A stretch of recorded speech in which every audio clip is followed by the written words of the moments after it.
Hello दोस्तों। वैसे तो हम आपको फिल्मी दुनिया से अप टू डेट रखते हैं और खोज खिलाते हैं आपके लिए मसालेदार टॉपिक्स। लेकिन आज हम बात फिल्मी दुनिया की नहीं बल्कि the famous TV show big boss की उन कुछ कंटेस्टेंट्स की बात करेंगे जिनके लिए बिग बॉस एक टर्निंग पॉइंट तो था उनके लाइफ में, लेकिन शायद टर्न गलत ले लिया उन्होंने।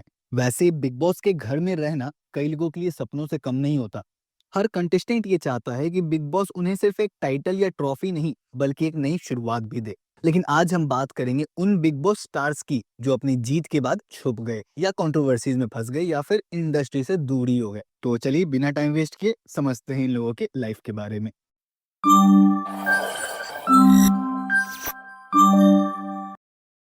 बिग बॉस 13 के रनर अप असीम रियाज ने अपने चार्म और फिटनेस से सबका दिल जीत लिया था। उनका जर्नी एक अंडरडॉग स्टोरी की थी जो सबको इंस्पायर करती थी। शो के बाद उन्होंने म्यूजिक वीडियोस और एड में काफी काम किए, लेकिन उनकी पॉपुलैरिटी धीरे धीरे कम होने लगी। इसका रीजन था उनका बेवजह का फालतू attitude. Imran bhai, 15 years in Asim. the industry. Hey bro, What are you talking Abhishek. about? अरे बाबा 15 hey. years, you just got famous. और बेवजह खुद को दूसरों से सुपीरियर बताने की आदत।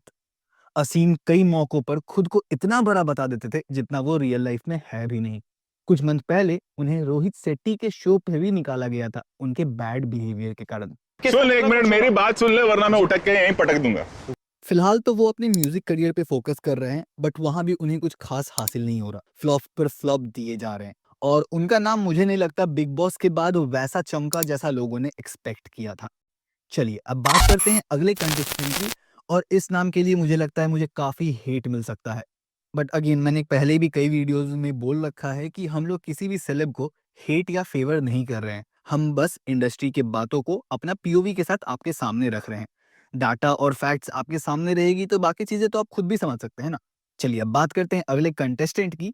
तो Elvish Yadav, yes Elvish Yadav big boss OTT के विनर रह चुके हैं, और अगर आप क्लोजली उनके करियर को देखोगे तो आपको समझ आएगा कि उनका करियर भी डाउनफॉल की तरफ बढ़ रहा है। अब आप सोचोगे कैसे, तो मैं बताता हूँ।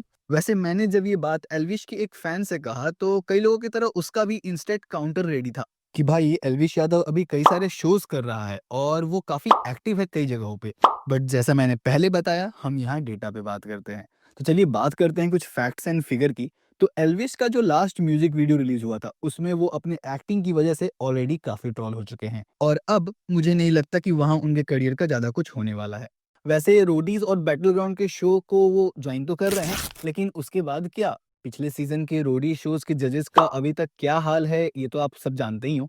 अब आते हैं उनके यूट्यूब करियर पे। उनका 3 चैनल है, व्लॉग उनका मेन चैनल और एक पॉडकास्ट चैनल। तो ग्राफ की बात करें तो व्लॉग और उनके मेन चैनल की रीच ऑलरेडी गिर चुकी है। मैं पार्टी जा रहा हूँ कुर्ते पजामे में। और बताओ इसके ऊपर की चीज क्या लोगे तुम? 15 मिलियन सब्सक्राइबर वाले चैनल पे अब वीडियोस पे 3 मिलियन व्यूज भी पूरी तरह से होने में स्ट्रगल करते हैं। वही व्लॉग वाले चैनल पे तो 1 मिलियन भी मुश्किल से आते हैं। उनका थर्ड चैनल पॉडकास्ट और इंटरव्यूज का चैनल है, और ये देखना काफी इंटरेस्टिंग होगा कि कब तक वो रिलेवेंट रहते हैं लोगों के साथ।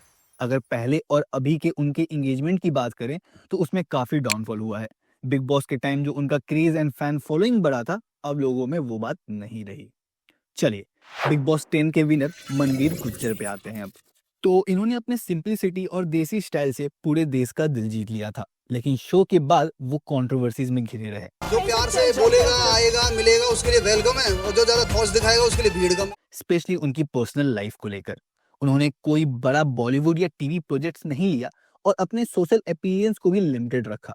इंडस्ट्री में अपने कनेक्शंस बनाने में उन्होंने ज्यादा एफर्ट नहीं की, जो उनके डाउनफॉल का एक मेजर रीजन रहा।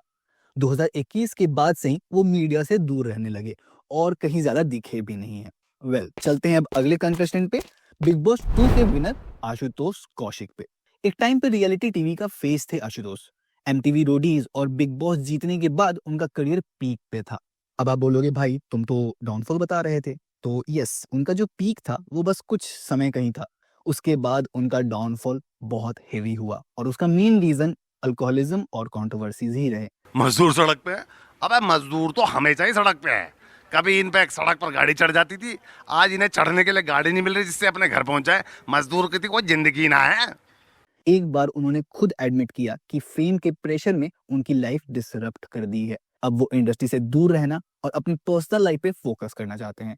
उनके आखिरी बार 2012 में एक फिल्म में देखा गया था जो बॉक्स ऑफिस पर सुपर डुपर फ्लॉप हुई थी।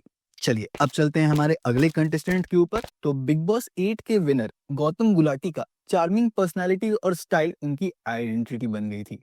शो के बाद उन्होंने बॉलीवुड में एंट्री की, लेकिन बड़े प्रोजेक्ट्स ना मिलने के कारण उनका करियर स्टैग्नेंट हो गया।